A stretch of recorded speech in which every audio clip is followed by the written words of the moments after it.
We have a special guest today, a special trainer, master of both the body and mind.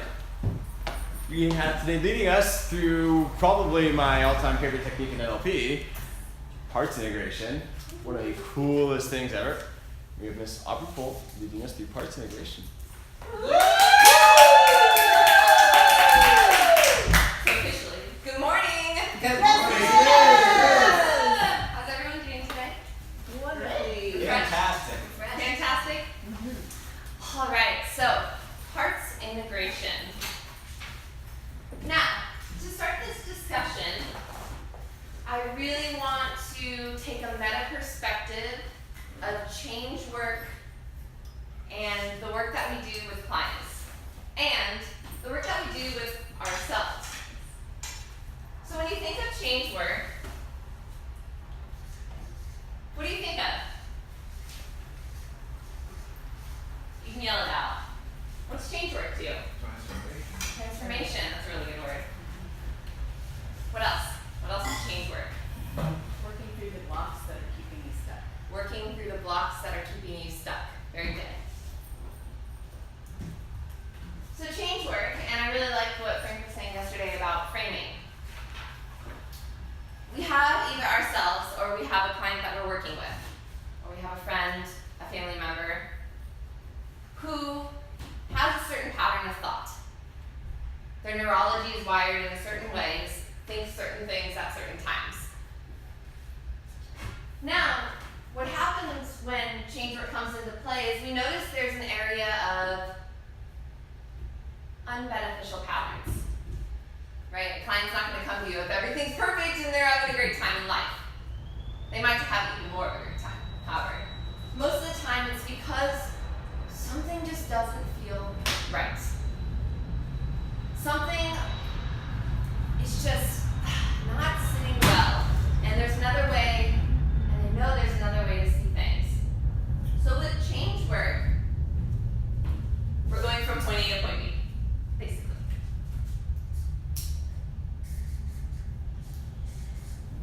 And to go back into the meta perspective of NLP, if we have someone, let's see, person, okay.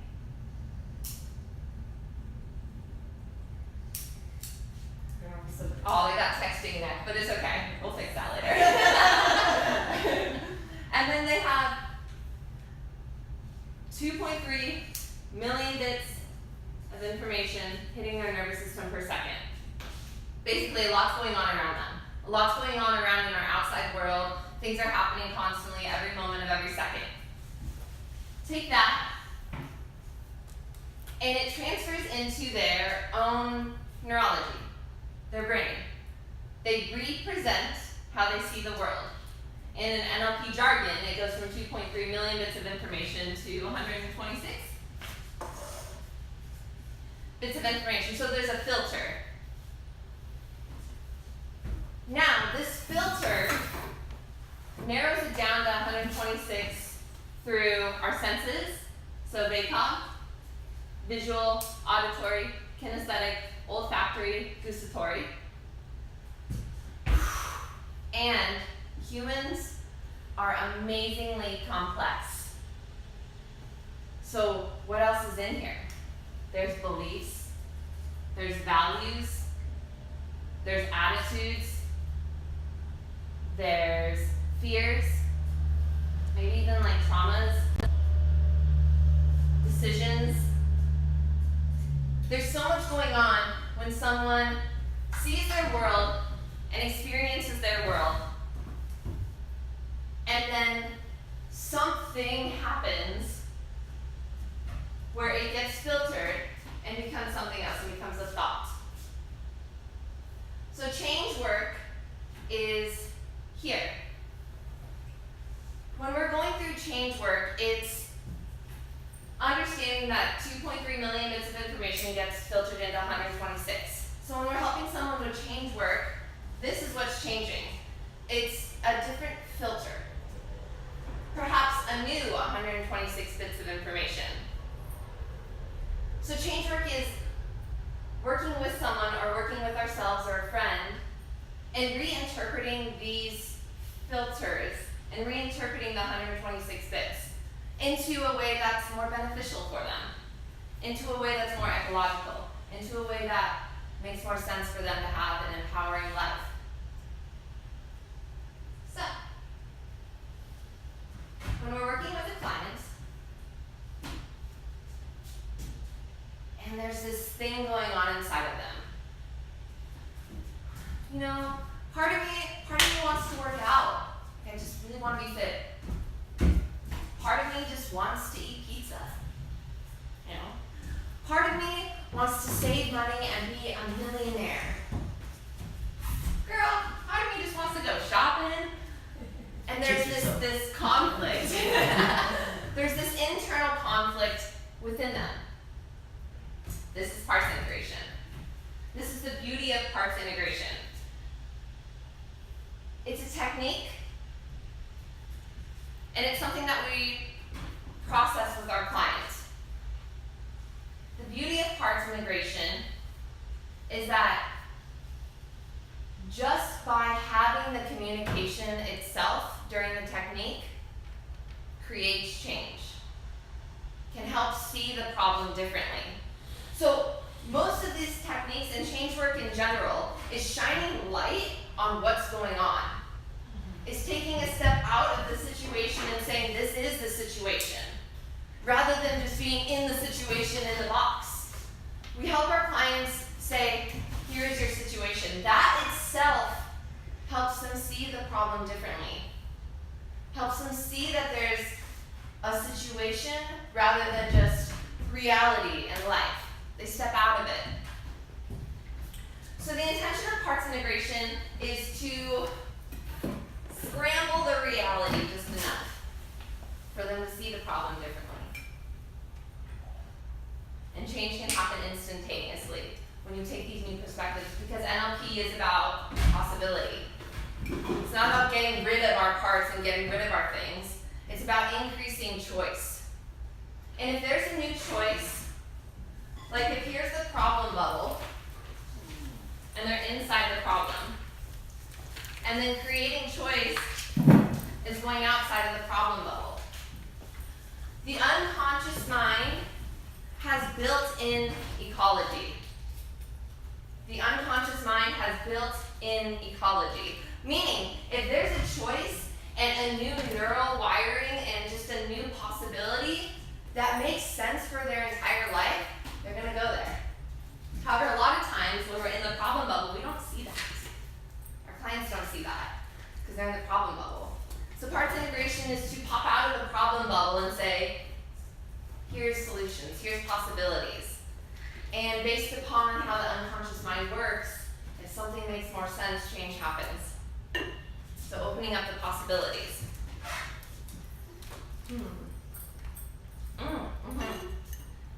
And with these techniques that we help clients with, or with ourselves. Because reality is so amazing and complex and non-linear, or like multidimensional, however you want to say it. To transfer this to this, we use language. To understand that there's a different way to see things, we use language. It's like the methodology of how to take everything that's going on and then actually put some kind of form into it. We use words and techniques. So when we're working with clients and we have these NLP techniques, what are we really doing? We're imposing linguistic structure into a situation. To take the experience from just experience into like a words. And we kind of hone in on it and put a structure around it. And we say, this is what's going on. It's so isn't NLP? NLP is my favorite because it's everything and it gets so specific and then it's also so generalized. But what I'm trying to say here is that to receive a different experience and to see an experience differently, you put words on it. And you can say, this is what's going on. And then the experience can change.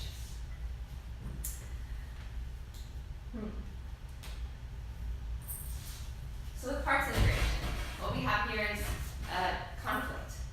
Like Frank was talking about yesterday. It's, you're not in rapport with your unconscious mind. your outer core. There's incongruency, right? Incongruency is key here. Okay, let me ask you this, the NLP Master Practitioners. How do you know when to use parts integration or when to use timeline? Parts integration or timeline, which is a limiting belief. How do you know when something's a part or something's a limiting belief? Sometimes. Yes. Exactly. If they're congruent about their limiting belief, that's not parts integration. Because they're congruent about, no, it's just definitely because I'm insecure and I'm introverted. It's not, oh, sometimes I feel this and sometimes I feel this. So you can hear in the nature of their voice that there's an incongruency. Because they're not like, this is what's going on with me and I know it. They're like, well, sometimes it's this and I don't know, sometimes it's that. There's that tonality of their voice, using your sensory acuity, listen to what they're saying, there's an incongruency. Yeah? So parts integration is to bring congruency back. It's to create congruency back in the individual so they can step forward in a more empowered state and know what's going on in their life and make the decisions that are resourceful and helpful for them. Yes! And as practitioners, we get to help this and we just get to, show them, here's a possibility. We're not deciding any possibilities for them. We're not saying these are your parts. We're not saying this is what's going on. We're saying, here's a question that allows that to come up into your reality so you decide for yourself. It's really empowering because we're not here giving advice. We're asking questions so they give themselves advice. We just understand the framework of questions and how that could work. Yep, so parts integrations. What are parts? Anyone wanna? Okay, so I really liked what James is saying. Parts are not real. Parts are not real. Yay. And I watched this video with John Grinder about parts. And he said parts are a good idea. In fact, they're a great idea until you start believing in them.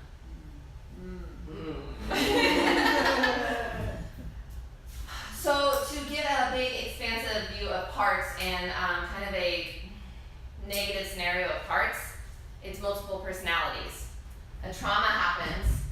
Something happens to a person where literally in their representation of their personal history, they say that cannot happen to me, and so they split. So they create two personal histories. And so their neurology sets up a framework of, really these two separate scenarios, to the point where some people with multiple personalities, one has far-sighted vision and the other one has 20/20 vision. Like, their whole body changes.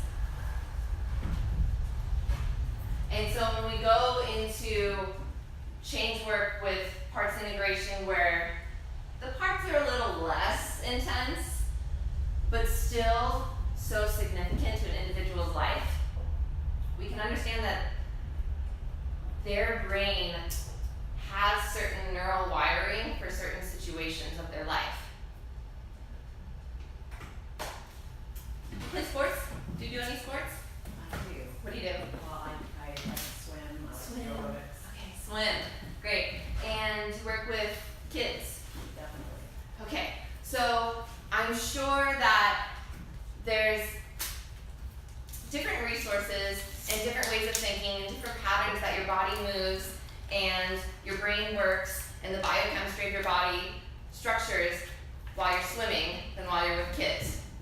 They're separate. It's like almost as if you have two separate parts. Because your body understands that there's certain resources needed in certain areas, so it'll kind of click on and light up those neural wirings in certain areas for swimming. And then you hang out with kids, and you work with kids, and it's a whole different set of neural wiring. And there's not much overlap. There's overlap for sure, because you are you and you're a beautiful whole person. But they're different structures of thinking. So these are what parts are. So in some cases, parts are amazing, and parts are a part of us. Parts are a part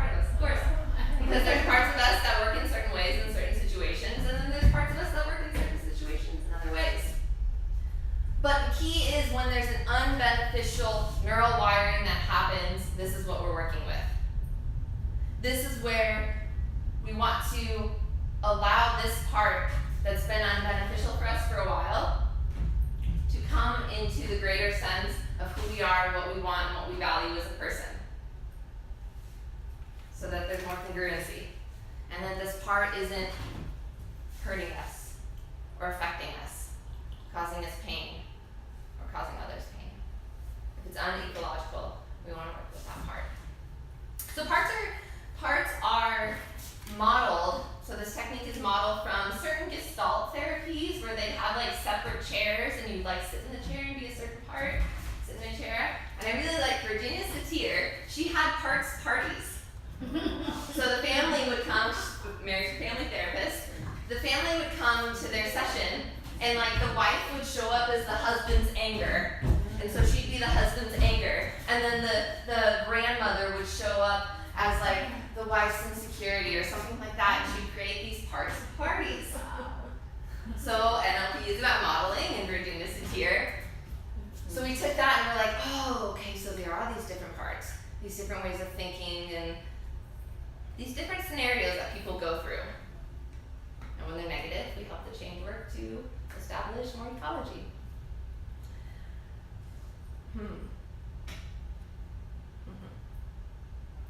So a lot of parts could be born out of maybe pain.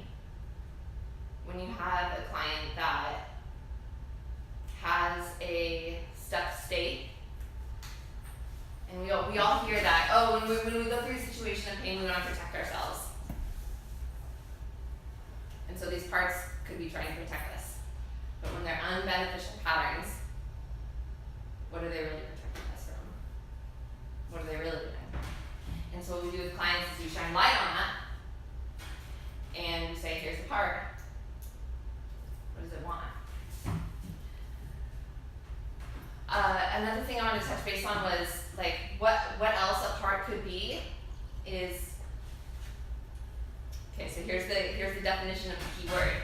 It's intensity times number of times equals, if something is a conditioned response, an intense conditioned response, and it happens again and again and again, it is a emotional close anchor. An emotional anchor. So a part could also be an anchor. The part could also appear in certain situations and certain things because there is an emotional response to that scenario. That's when the part shows up.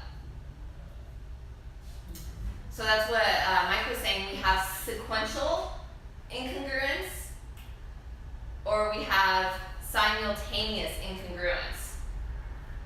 So these parts are either happening at the same time, or one part will show up, and then later the other part will show up, right? When I've gone through patterns of binge eating, usually my like fitness health person is not there. She's there later. Then I like that part, that neurology that wires up. But when I'm in my car, which could be set up from a negative anchor, and I'm driving by certain places, that other one comes and she's like, just go get 4 donuts. Just go. And the other one's not really there. And so it's more of like a here and then this. And then there's also scenarios where the parts are like, you're literally in this conflict of like being held back and then pushed forward, and we all know this and we feel this, and our clients feel it too, and they're like, what the is going on? How do I deal with this? Because it's a lot for someone to experience, and it could be a little for someone to experience. It's all based upon what they perceive as reality and what you perceive as reality.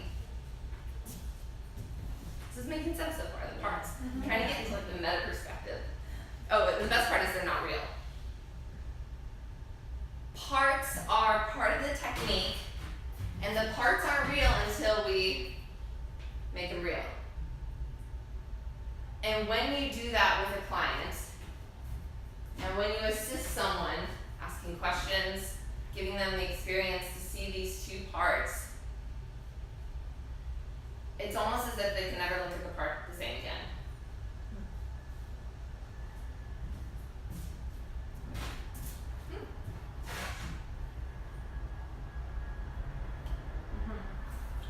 Yes, please. So when you do parts integration Yeah. with a client, do you tell them, just so you know, they're not real? Okay, this is great. I'm gonna go into the how, and this is great. Frank, do you have a question? Yeah, I just realized that a part is also an addiction. An addiction could be a part, that's why you have no control of it. Because if it's integrated, then it becomes no longer an addiction because you can control it. When you are out of control, you create its own part that is addictive. Yeah. Because it follows the same rule of intensity. Yeah, and it could be. It could be an addiction. I'll give you an example, because it's all based upon the person's model of the world, structure of reality. A lot of people that go through eating disorder recovery, there is a methodology of healing from an eating disorder where you call that part of you Ed, ED, eating disorder, and you say, oh, Ed's coming out, and you separate yourself from Ed, and you almost create this incongruence intentionally. And for some people that works. And they're like, oh, I know when Ed's coming up, okay, I'm gonna stay away from Ed. And it does work, and if it works for the person, beautiful, you found a way. They found a way. However, sometimes, like in my personal experience, that was like, oh, Ed's taking over, I can't do anything about it, I'm out of control. And they go back into the parts taking over, and they give too much power to the parts. So this is important about pre-frames and what we're doing with the clients. When you go to a restaurant and you're looking at the menu and you're using the menu as a guideline of what to eat, you see all the different options and you're like, breakfast burrito. You don't tear off the piece of paper and eat the breakfast burrito, right? You use it as a guideline. The map is not the territory, it's just a metaphor, a representation, right? You don't eat the paper. So some people might eat their parts and might think that they're so real. And in the wider spectrum of things, that's like multiple personalities. So it's almost as if as practitioners we allow someone to understand the schizophrenia for a little bit, but we allow them to know that like the parts aren't things that have control over them. And in the pre-frames when you're working with your client, it's all about taking cause. Talking about it's their decisions. Because these parts, and this is what John Bridger said in the video I watched of him, he said that was his biggest insecurity about parts integration, is that some people might think that they're actually real and start to allow these parts to have more power. So it's the framework that we have as a practitioner.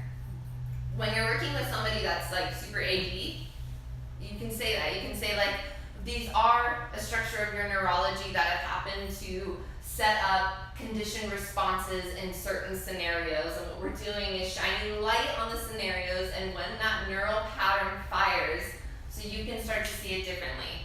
You can start to see it as just this thought pattern that was created at one point for one reason or another. It's about understanding where your client's going, and as a practitioner, pacing and leading. And leading them through the conversation that's going to be the most beneficial for them. Because I could see if you're just like, these aren't real, let's do it. And they're like, well, what? Exactly. You know, so you never want to say it's not real, but there are ways that you can give the client more power than the parts, especially towards the end of the process. I don't have the time. If anyone can like give me a 5, I have 5 minutes left or like a 10, I'll be almost done. Thank you. Okay, let's go into the how. Because now we're going to go into the actual process of parts integration that we learned in NLP Mastery. Cool? Work with me here. You feel good? Is this making sense? Okay, cool. Yeah. It's helping a lot. Yay! Awesome. So parts integration, I have the steps. So we'll go through it and we'll take the meta perspective of the meta structure of NLP techniques as well, and we'll go through that as well. So parts integration, it says right here, the theory is that we create parts to achieve different immediate outcomes, but sometimes they can conflict. Since ultimately all parts have the same higher intention, we can bring them back together and incorporate them into the whole self to create the congruency back with our friends. So the first thing that we're doing is, step number 1 is identify the conflict in the parts involved. Make sure it is part-time or conflicted. What's the first step of the NLP meta structure? associated to the problem. So, what's the problem? Well, part of me wants to exercise, and then part of me just wants to like hang out and chill. How is that a problem? And how is that? Thank you. Super important. And how is that a problem? What's going on? So you're identifying and you're associating to the problem. Step number 1. So the process, step number 2, is have the client hold hands out from the elbows, palms up. Have the part which represents the unwanted state or behavior come out on the hand first. Okay, a couple keys to this, but I want to mention that parts integration and a lot of NLP techniques, and a lot of NLP in general, is content free. The story doesn't matter. Not that it doesn't matter, because I know it creates a lot of effect on the individual, and they've gone through a lot. People are so complex and amazing and just have had such awesome experiences or non-awesome experiences, but someone could talk to you for an hour about their story. What we're getting at with NLP and a lot of these techniques is how is your current present state understanding that event or that part? What is currently going on? The story matters, and we can also focus on content-free, understanding what is the present state of your neurology and how is it presenting this problem. What are the visuals that you get? What's the movie that's playing in your mind? What are the words that you're hearing? What are the thoughts that you're hearing now about the event? Not so much about the story. How is it being represented now? Your representation represented. So you have your client bring your hands out, like elbows out. This is a nice top. Okay. So keys here, you want them to be nice and relaxed. And so you just like relax your arms and bring your arms out. And just allow your hands to float effortlessly right there. This is gonna create that, it's almost like a trance in the body. It's almost like the arms get in a trance, that they're just relaxed and they're there. And the parts are there. What you don't want is so much arms heavy on the legs. We'll talk about that in a minute. So you ask the individual, I wonder if I can talk to this part. Which hand would it like to come out and stand on? And for purposes of specificity, maybe the unwanted first. The part where they're like, the one that's a little more incongruent.